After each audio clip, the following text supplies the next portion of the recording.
What's going on, y'all? Coming at you again from the One Life Podcast.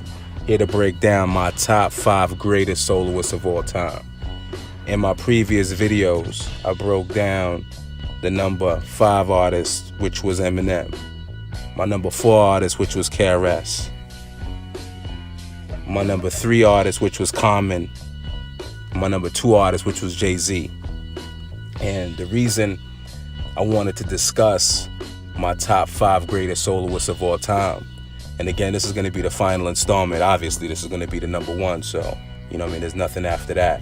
But the reason I wanted to break down the top 5 greatest soloists of all time, and I wanted to actually set the foundation for this podcast, starting off with the top 5 greatest soloists of all time, because hip hop has been one of the most influential music genres or just entertainment genres in the history of this country. It goes down as one of the most influential forces that this country has ever seen. And being that this has been the most powerful country in the world, and this being the most powerful form of entertainment, and one of our greatest exports that the United States has is entertainment. Entertainment has changed the world. Back in the days, in America, they used to paint the picture to other countries that, the U.S. was painted in gold, and we used all different forms of propaganda, to have people believe, or not really believe, because a lot of the belief was reality, that this is one of the best countries in the world at that time. So going into hip-hop, changed the game after the civil rights movement, after, the 70s soul music, you had the 80s crack era, and our culture was going through a downturn, and what was born from all of the bumps and bruises from the civil rights era and the attack on our culture with the crack epidemic and all of the crack babies, we were able to birth this beautiful poetry, this beautiful music that we were able to come from all of the trials and tribulations and the years and years. We were able to birth this music called hip-hop. And hip-hop changed everything. It traveled across the globe. It brought cultures together. You go to different concerts of a lot of these artists, and it'll have all different types of people from all different types of walks of life listening to the music. The one thing they have in common wasn't just the music. They dressed the same. They had the same slang. There actually was a consistent culture, not just in one country, but that culture went across all different borders, all over the world. You go to a show in Italy, or you go to a show in London, everybody's dressed like you. They listening to the same music. They might not even know the language of English, but they understand every word. They understand the feeling of the music. So with that being said, we got to talk about who the greatest top 5 artists of all time, because a hip-hop artist is not just a hip-hop artist.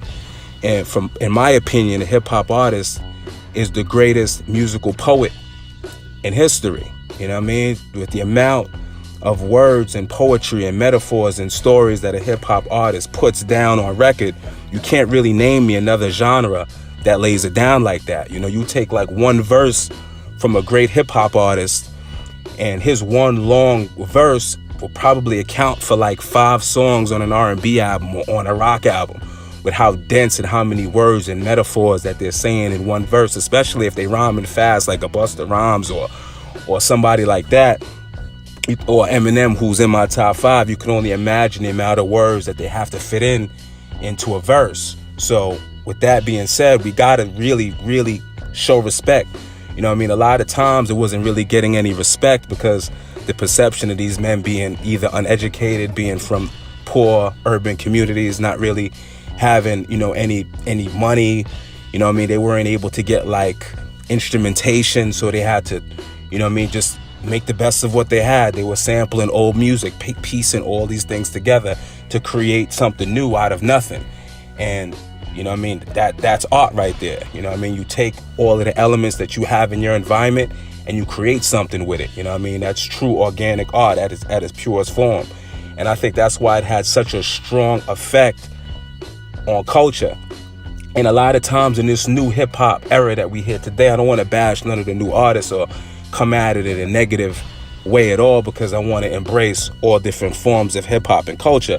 But at the same time, we have to follow the art the correct way.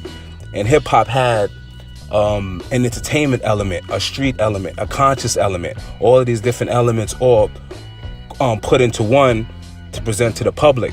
So a lot of times, like in the 80s and the 90s, it was heavily political, heavily conscious music that they were coming out with.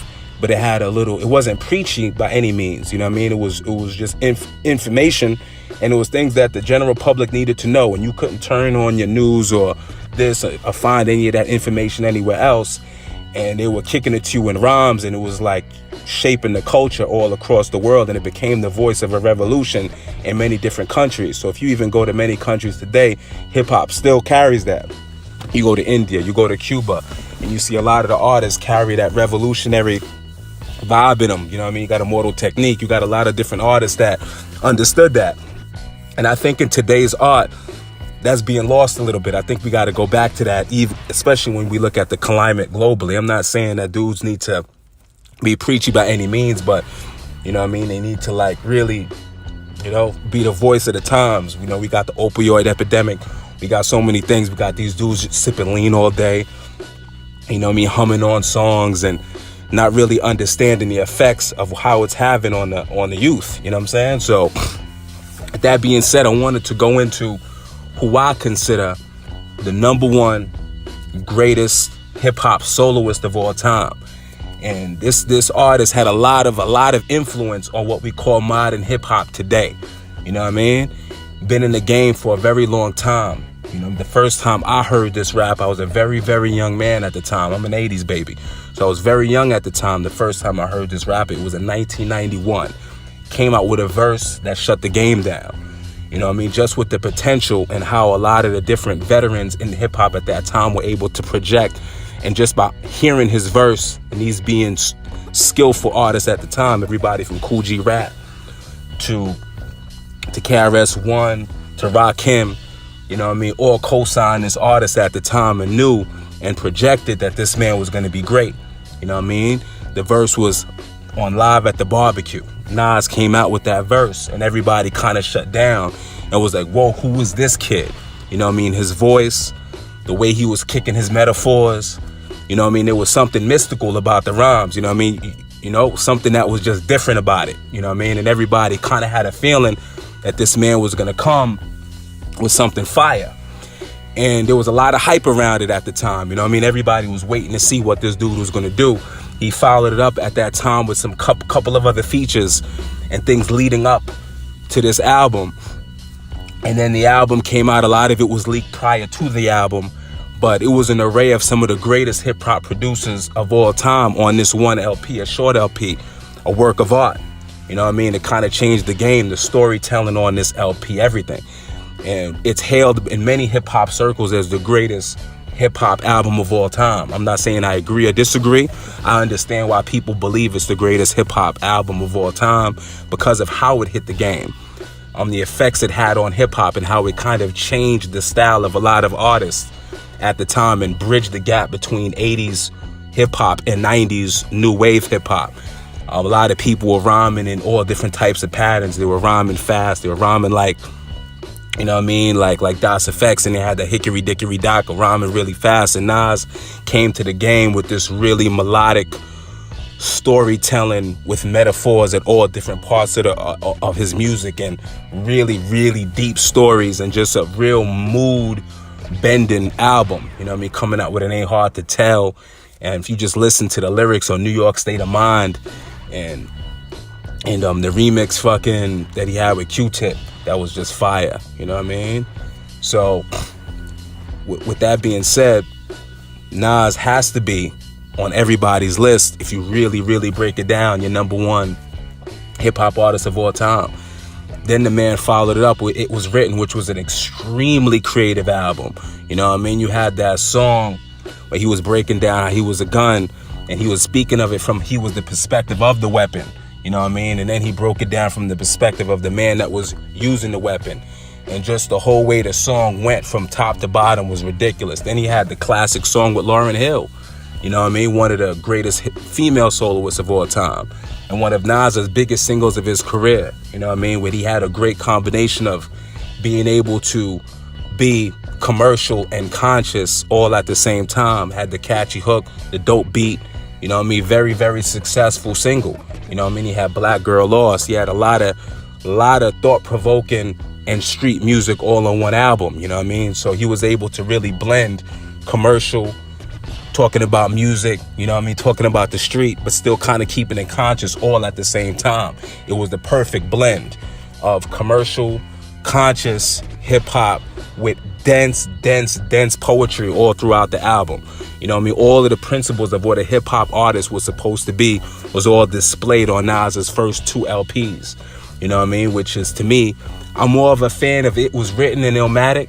You know what I mean? I could understand why people will like Illmatic more.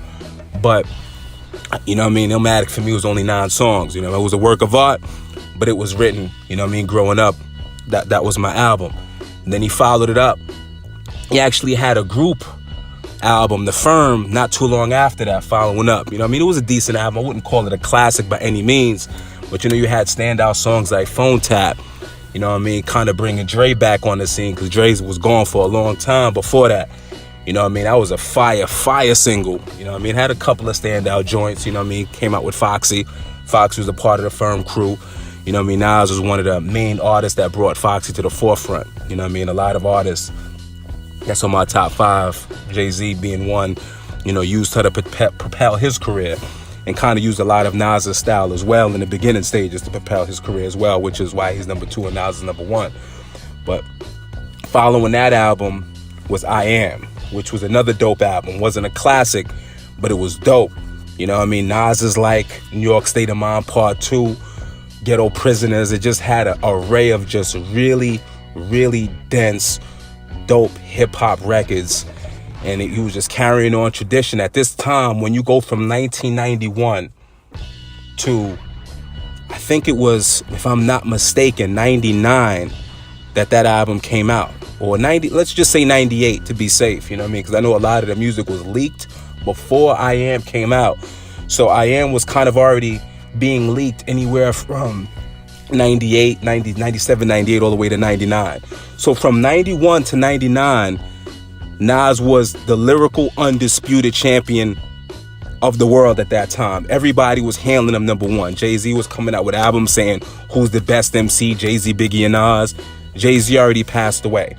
When Biggie had his album, he came out with Ready to Die. He had the baby on the cover. He was being chastised by a lot of other hip-hop artists for copying Nas's cover to come out with his own thing. And then after that, he had single after commercial single following that album. So Biggie got a lot of respect in a lot of commercial circles. But with his 1 LP at that time, he wasn't hailed as better than Nas at that time. There was a very few people that was saying Biggie was better than Nas after Nas already dropped all of that music before Big. You know what I mean? Big had the double CD. He passed, but Nas was the lyrical champion from 1991 to 99 in underground hip-hop circles. You know, you had Tupac. You had a lot of other artists at the time.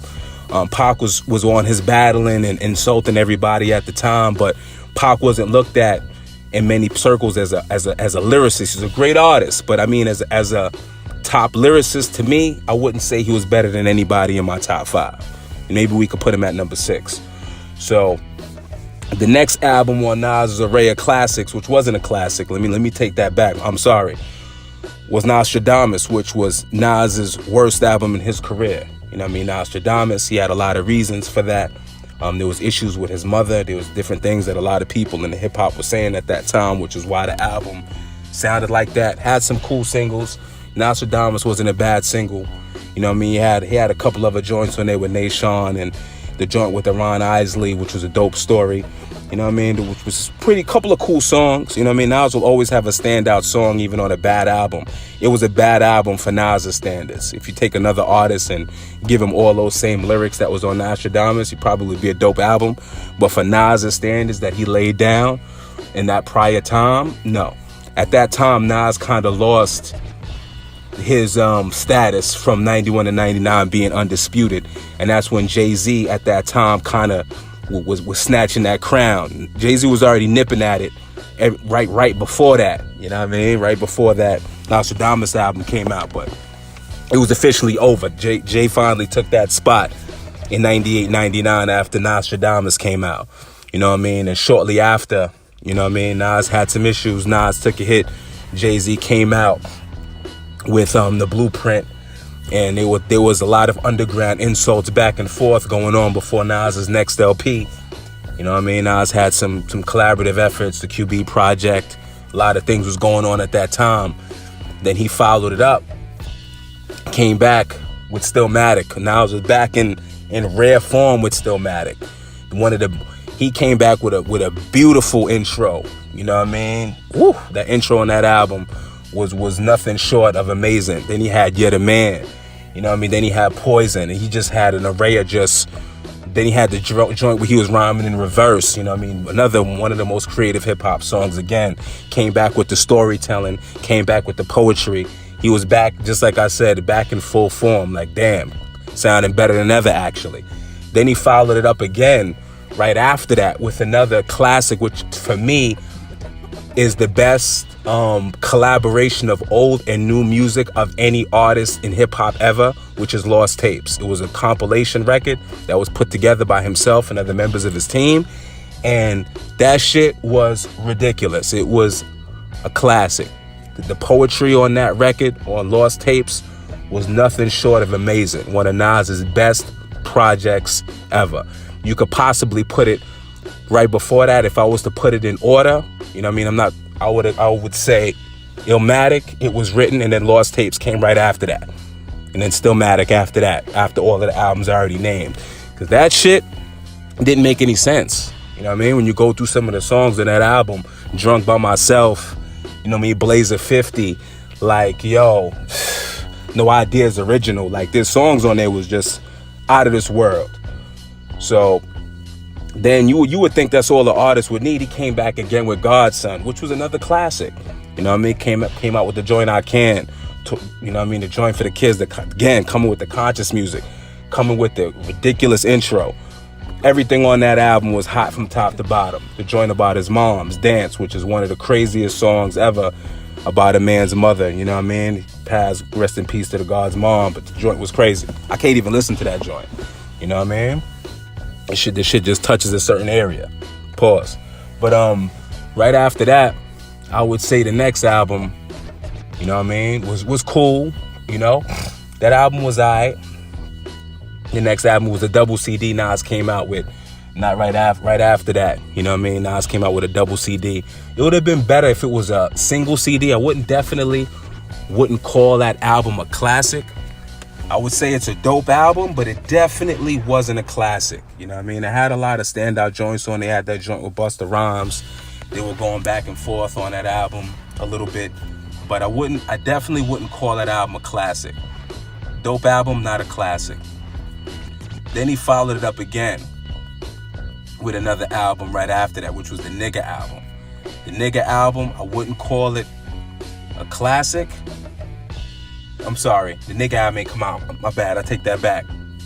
It was Hip Hop Is Dead came out after Street's Disciple. It was Street's Disciple, then Hip Hop Is Dead.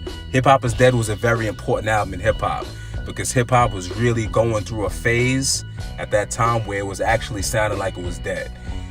It was arguably worse than it sounds today. You know what I mean? And Nas came out, hit the scene with that Hip Hop Is Dead, which was a very needed album. Again, it wasn't a classic. It was a solid album. It was cool, but it was not a classic. You know what I mean? It was holding up to the high standard Nas has kept throughout his career. You know what I mean? It was a dope album. It was an important album, but it wasn't a classic album. The album following that album, I would definitely consider one of Nas's classics, which was Untitled, which was a very important album at the time. And Nas was on full form, complete, full conscious album, just kind of coming at what was going on, was very important. And a lot of people at the time were insulting Nas, and they were like, why are you coming out with a nigga album? We passed that. And Nas was trying to break down and trying to let the people know that we're not past that. This race thing is in full form. He was saying this over 10 years ago. Now everybody's able to see what's going on in modern time and be like, wow, that dude was right. As we can see how important and impactful that album was. And he was doing that, just like I said, over 10 years ago, he had that album kind of trying to let the world know what was coming on. This was right before the Obama era. He dropped this album and kind of hit the scene with it, letting the world know what was to come after the Obama era and during. And he got a lot of flack for it. And a lot of different artists was trying to say they wanted Nas to go back to Illmatic Nas and saying a lot of ignorant things at that time that didn't really make any sense. So then we follow it up with one of the greatest mash-up projects ever. Another classic, another super classic. Probably one of my personal favorite. Now, I'm not going to say it's Nas's best album, but man, this is up there with my personal favorites. I could listen to this album from top to bottom because it has two of my favorite artists on it. You know what I mean? Some of my favorite artists, Nas and Damian Marley. Oh, Distant Relatives. Fire album. Ridiculous classic, top to bottom.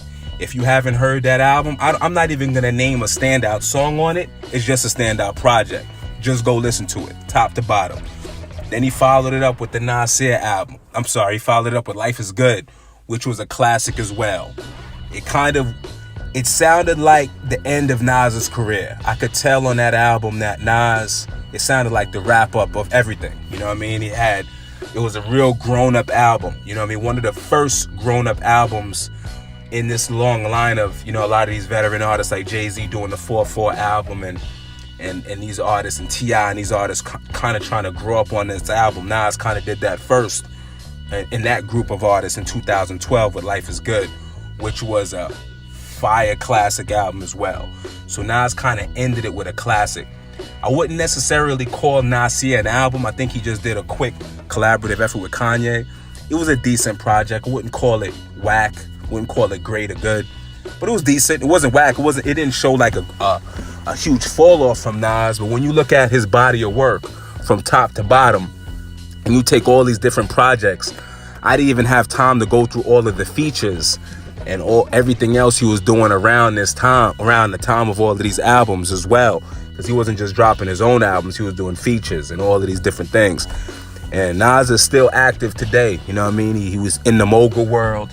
Made lots of money, you know what I mean, contributed to the game in so many different ways, lyrically, musically, documentaries. You know what I mean? He's a true artist. He has a lot of respect for the art, and he shows his respect for all his elders and all of the rappers that came before him. And he holds hip-hop and the principles of hip-hop at its highest regard. And he tries to protect the principles of hip-hop. And with that being said, I have to name him the number one artist of all time, because he has the combination of being able to sell over 30 million records, being able to maintain a high level of poetry, having the integrity, respect the artists that came before him. When you combine all of these different things and all these different and the amount of classics that he's had in his career, classic songs, classic features, you know what I mean? Let's not forget, you know what I mean, the features that he's had with AZ and all of these other artists that he's had official chemistry with, Raekwon. There's so many different songs that I haven't even named through this video, this podcast that he's done. So with that being said, Nasir Jones is the number one greatest hip-hop soloist of all time. So I'm gonna end it like that, man. You know what I mean? Now you understand my psyche, you understand how I look at hip-hop, and this will give you an idea of how my podcast is gonna sound. It's gonna be able to allow the listener to understand the type of politics I have, the type of people I associate with, the type of music that I'm going to critique. You're able to know from analyzing and listening to my top 5 greatest rappers of all time. 1.